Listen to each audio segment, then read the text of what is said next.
Kalau menurut saya sendiri itu sangat penting ya, apalagi kalau kita bicara tentang pendidikan lingkungan, tentunya itu tidak diajarkan di sekolah, jadi itu sangat penting, di mana kita itu bisa membentuk diri dari anak-anak itu, jati dirinya mulai dari sejak dini.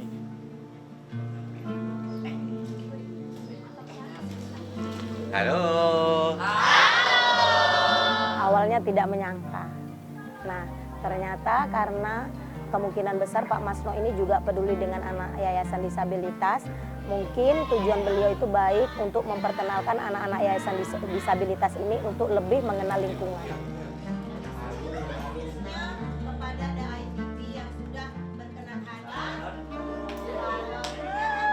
Sampai kapan untuk Green Class ini?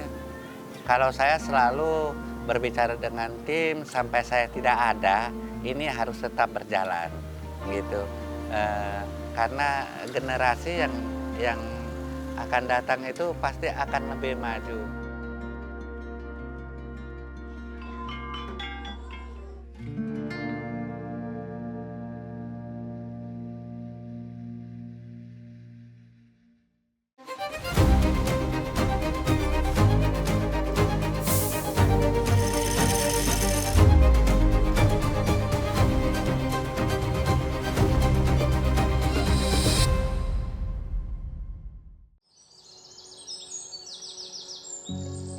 Wisata Bukit Lawang adalah salah satu ekowisata unggulan Sumatera Utara. Tempat ini telah lama menjadi destinasi wisata populer wisatawan lokal maupun mancanegara. Salah satu hal yang paling ikonik adalah keberadaan orang utan Sumatera. Bukit Lawang juga merupakan salah satu pintu masuk utama ke Taman Nasional Gunung Leuser.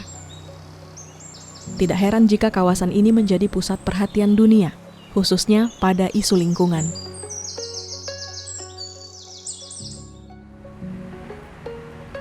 Salah satu sosok yang berperan aktif untuk menjaga dan melestarikan lingkungan di kawasan Bukit Lawang adalah Suryono atau yang akrab disapa Masno. Sejak tahun 2016, Masno mulai merangkul generasi muda lokal Bukit Lawang untuk peduli dengan lingkungan lewat berbagai cara.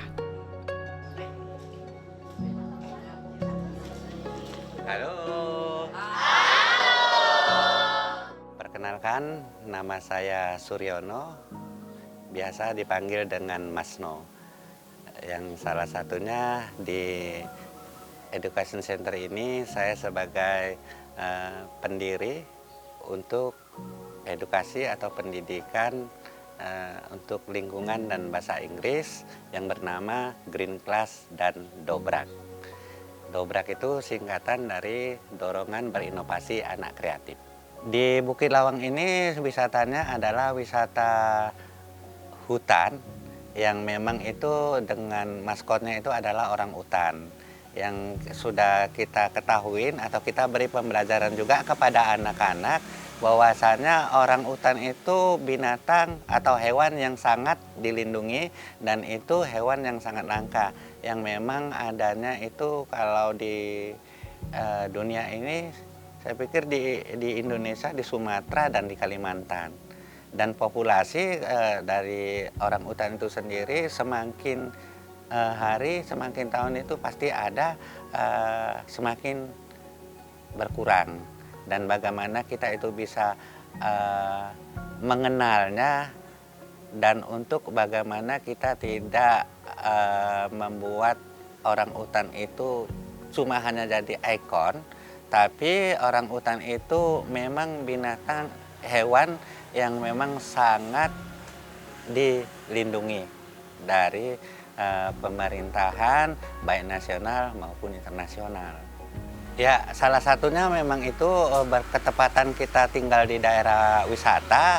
Ini sangat membantu juga bagaimana kita bisa memberikan edukasi kepada anak-anak sejak usia dini tentang pendidikan lingkungan yang nanti pada akhirnya mereka semakin dewasa dan mereka tetap bisa melestarikan dan menjaga lingkungan tersebut, bagaimana bisa mempertahankan tempat wisata tersebut.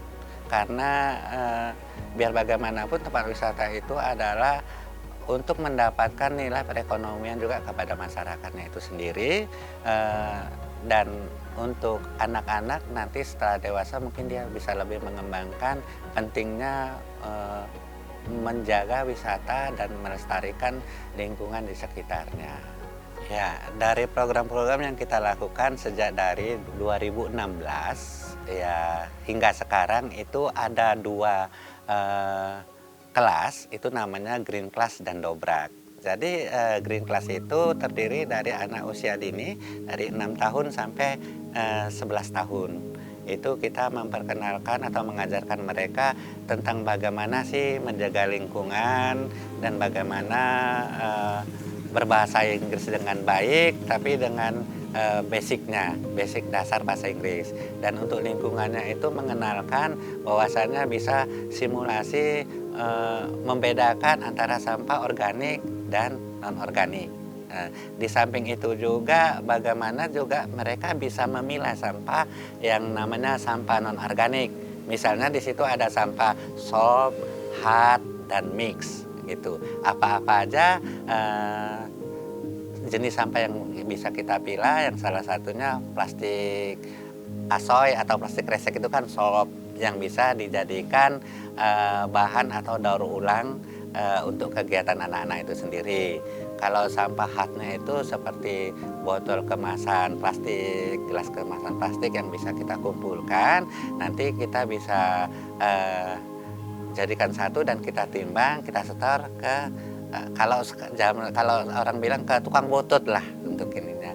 Dan yang untuk sampah mixnya seperti kaleng, kaca dan lainnya itu memang kami belum mengajarkan atau bisa mendapatkan solusi dijadikan apa. Makanya kita masukkan ke tempat pembuangan namanya Trash Bank, Sumatera Trash Bank, yang akhirnya kita juga bekerja sama atau kolaborasi untuk bersama di Trash Bank tersebut. Ya, rata-rata sangat aktif mengikuti kelas, ya kan, karena mereka itu selalu merindukan untuk kumpul dengan teman-temannya gitu, dan belajarnya itu memang perbedaan itu ada. Kalau untuk yang formal pagi kan mereka belajarnya itu di satu ruangan yang memang harus fokus dan mereka harus pintar untuk untuk bisa mereka itu mendapatkan nilai yang bagus. Jadi untuk di sini itu mereka itu belajarnya terbuka dan lebih banyak prakteknya. Udah gitu sebenarnya kepintaran mereka dari sekolah pagi itu kita teruskan tuh di sini, mereka itu lebih mengerti. Jadi di sini lebih banyak prakteknya. Satu contoh misalnya di sekolah ada bahasa Inggris juga, mereka selalu belajar bahasa Inggris gitu. Dan di sini juga kita belajar bahasa Inggris, tapi bagaimana itu mereka mengerti untuk langsung berbicara dengan orang asingnya tersebut. Kalau di sini dibilang orang bule gitu, untuk percakapan langsung seperti itu. Kepedulian Masno terhadap lingkungan diturunkan juga kepada sang anak. Saat ini, ia dan anaknya mengelola program dan kegiatan edukasi yang dirancang untuk merangkul generasi muda agar memiliki kepedulian terhadap lingkungan. Perkenalkan, nama saya Imam Fadilah. Biasa anak-anak manggil saya tuh Bang Imam.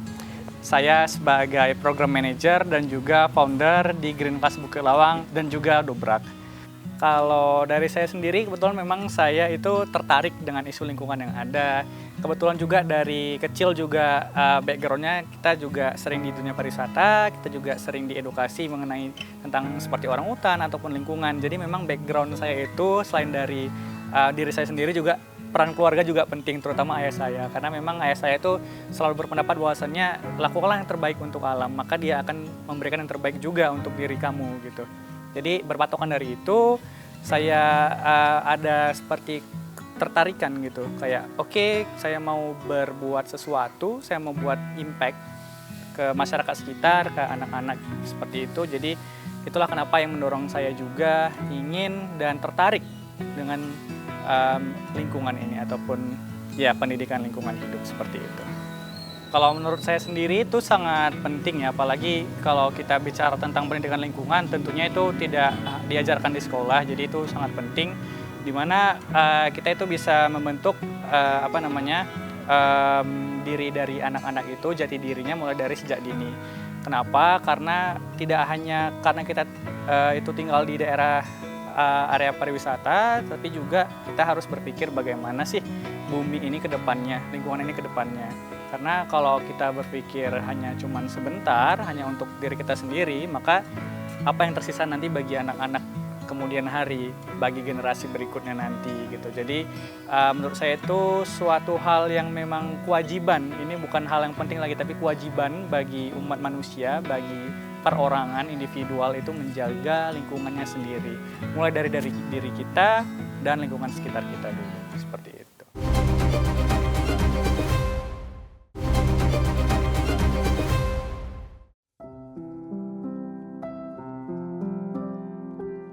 Green Class Education Center menguatkan karakter generasi muda cinta lingkungan sejak dini.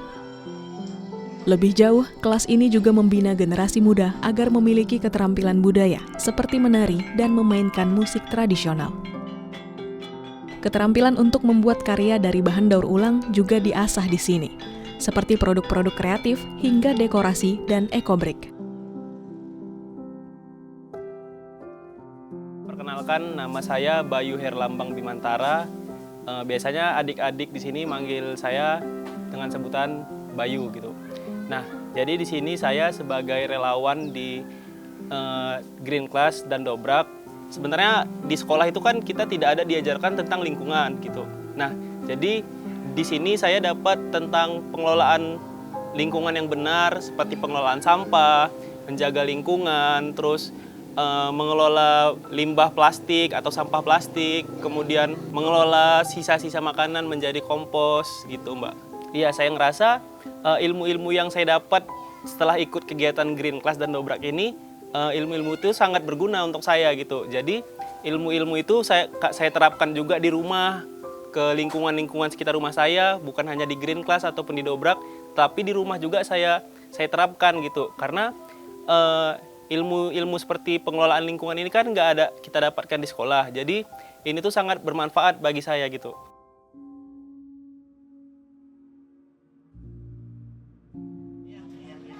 Melalui kelas terbuka di alam, Suryono menanamkan nilai kepedulian lingkungan, mulai dari mengenal ekosistem hingga kebiasaan sederhana menjaga kebersihan. Namun pendidikan saja tidak cukup tanpa aksi nyata di kehidupan sehari-hari. Disinilah peran Anjala, pendiri Sumatra Trust Bank, menjadi penting. Lewat inisiatifnya, sampah yang sebelumnya dianggap masalah kini berubah menjadi sumber nilai ekonomi sekaligus solusi lingkungan. Siang, Kak. Semangat kerjanya lepas. Paten. Nama saya Anjala Rangkuti, kebetulan asli Bukit Lawang, dan juga saya adalah pengelola di Sumatra Trust Bank untuk sekaligus manajer di sini. Jadi apapun kendala dan kegiatan di sini, ya itu bisa saya yang semuanya nangani. Sebenarnya awal mula itu sebelum tahun 2020 kita sudah membuat satu kegiatan yang mana kegiatan itu memang kegiatan aksi bersih, rutinitas yang kita buat juga di Bukit Lawang. Tapi dengan satu sisi setiap kita melakukan kegiatan dan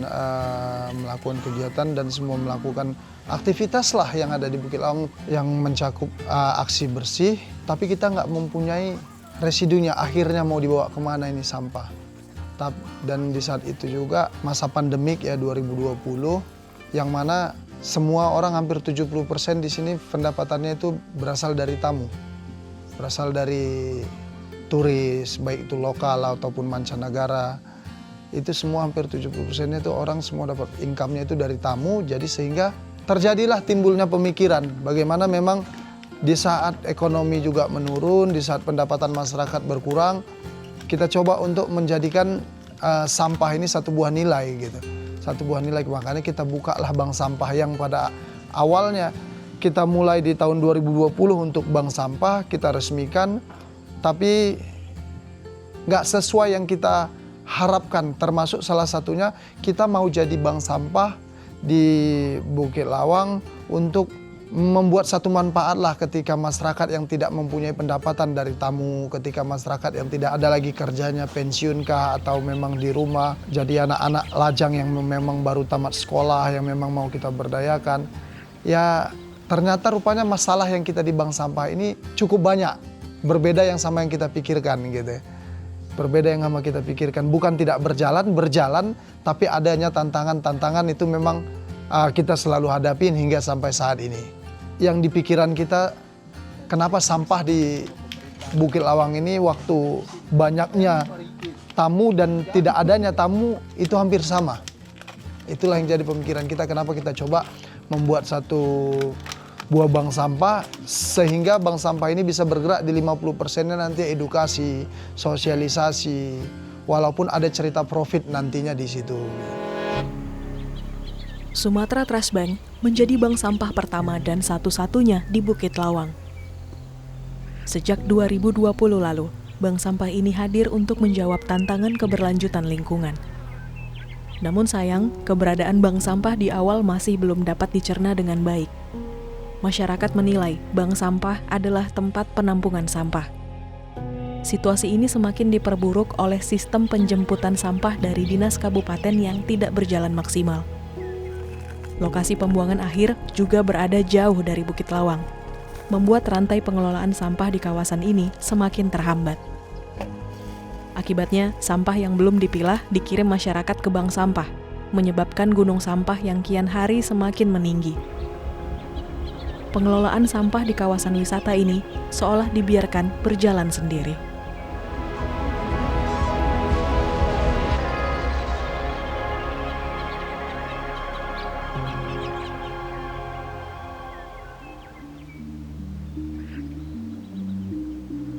Jadi banyak orang yang salah kaprah, salah penilaian kalau bahwasanya bank sampah itu adalah pengelola sampah yang seluruhnya di Bukit Lawang ataupun terkhususnya lah untuk wilayah Bukit Lawang.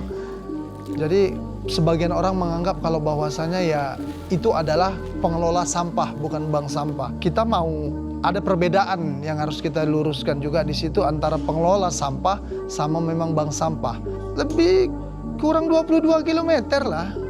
Ya, jadi ketika memang penjemputan ke Bukit Lawang, karena hanya cuma satu unit itu yang saya tahu angkutan angkatnya, sampai Bahorok ataupun memang sampai Kecamatan Bahorok itu sudah penuh. Jadi di Bukit Lawang terlambat untuk pengangkatan sehingga banyak masyarakat komplain, banyak masyarakat yang memang mengeluh dan juga melapor kejadian ini ke kepala dusun, kepala desa. Apalah daya kita yang di bank sampah, kita yang mempunyai becak, kita yang memang pengelola sampah, mau nggak mau kita bantu ini masyarakat. Karena sudah payah kalau mas sampah ini tidak diangkat. Tapi maunya kita ini, harapannya ini jangan terus-terusan kita yang memang ini ada sistem maunya gitu. Pemerintah dari awal tahun 2020 itu bantu. Untuk Sumatra Trust Bank sendiri mereka bantu. Support bagus, dukungan, legalitas. Untuk Sumatra Trust Bank, kita bicara Sumatra Trust Bank ya. Tapi kalau untuk bicara yang lain itu, untuk pengelolaannya itu kita mau harapkan pemerintah lebih giat lagi dari ini gitu. Makanya harapan kita sih sebenarnya ada pengelola. Jadi bank sampah itu hanya memang bekerja sesuai jalannya gitu. Sesuai sistemnya, sesuai misinya gitu. Tapi saat ini ya memang saya sendiri besarnya di Bukit Lawang gitu. Jadi besar-besar di Bukit Lawang, cari makan di Bukit Lawang. Ya kita juga punya perasaan harus jaga ini tempat. Nggak cuma hanya karena saya buka bank sampah, tapi ini Bukit Lawang loh gitu. Ada orang buang sampah itu ke sungai. Ada orang buang sampah dia ke jalan. Ini yang harus kita jaga loh, kita fasilitasi gitu. Kalau untuk Bukit Lawang dan Kecamatan Bahorok, iya. Kita adalah salah satunya bank sampah yang memang ada di satu kecamatan, dan untuk saat ini kita juga untuk di kabupaten saya pikir kita adalah bank sampah yang memang mau mencoba gitu, mau mencoba tidak hanya sampah yang bernilai profit atau apa gitu, tapi bahkan sampah yang tidak juga kita coba untuk menanganinya sehingga itu bisa menjadikan satu buah nilai profit lah.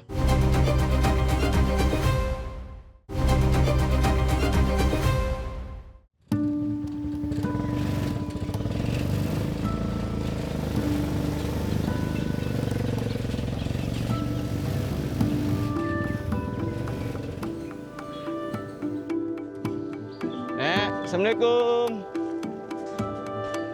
Plastik. Plastik, Kak.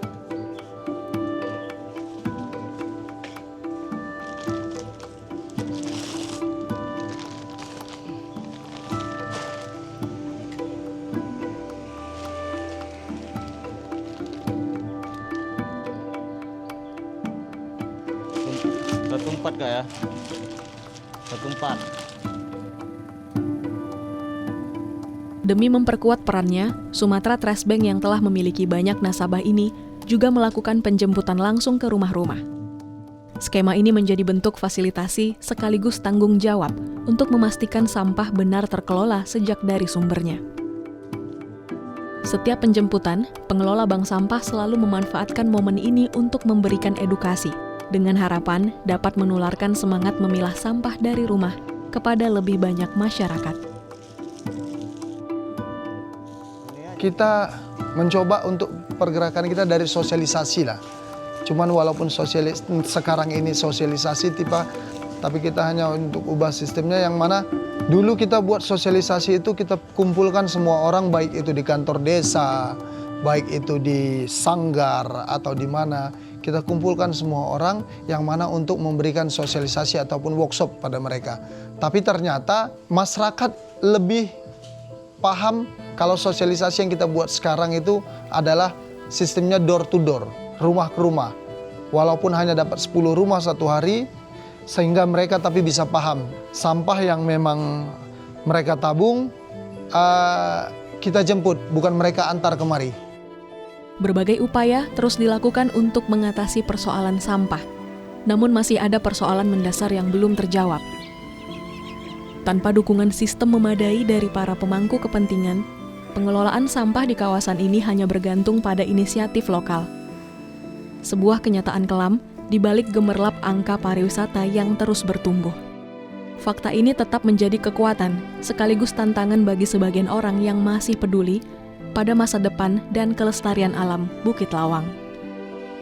Bukit Lawang, khususnya daerah pariwisata, kita belum mempunyai. Tidak hanya Bukit Lawang, bahkan satu kecamatan kita belum mempunyai tempat pembuangan akhir ataupun tempat pembuangan strategis untuk TPA ya, yang mana memang seluruh masyarakat yang ada bisa menjadi kontributor lah ataupun yang penjemputan. Jadi sistem kita ini belum ada yang seperti itu, sehingga Bukit Lawang ataupun Sumatra Trash Bank kita coba buka TPA di sini.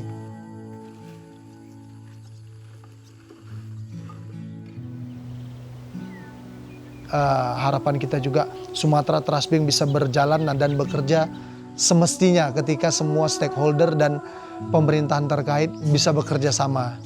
Karena itulah harapan ataupun satu-satunya sih yang kami mau untuk Bukit Lawang, sehingga tidak hanya Sumatra Trash Bank berjalan, tapi Bukit Lawang bisa terjaga kebersihannya. Itu aja sih.